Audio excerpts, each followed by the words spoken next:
চট্টগ্রামের তরুণরা আজকে ছক্কা মেরেছে।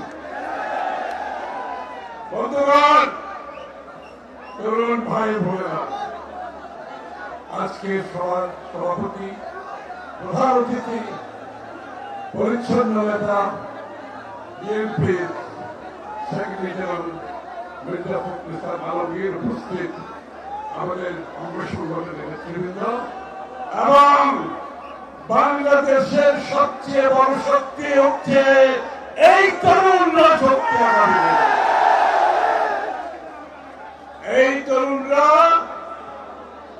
বিগত স্বৈর শাসক শেখ হাসিনা, ফ্যাসিস্ট শেখ হাসিনার পতনের মূল শক্তি ছিলেন আপনারা সবাই।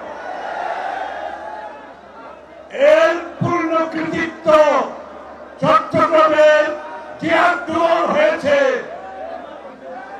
আকরামের অবদানের মাধ্যমে, তার জীবনদানের মাধ্যমে, তার নেতৃত্বে আপনারা উপস্থিত হয়েছেন।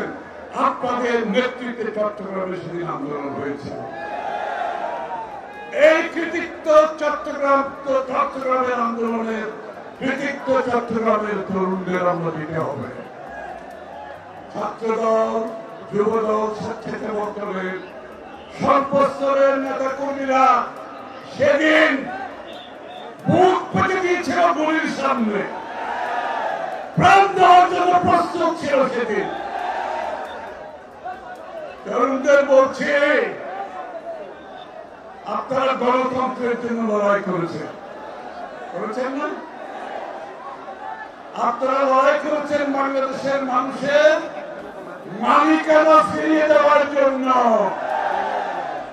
আপনারা লড়াই করেছেন বাংলাদেশে মানুষের সব অধিকার ফিরে পাওয়ার জন্য।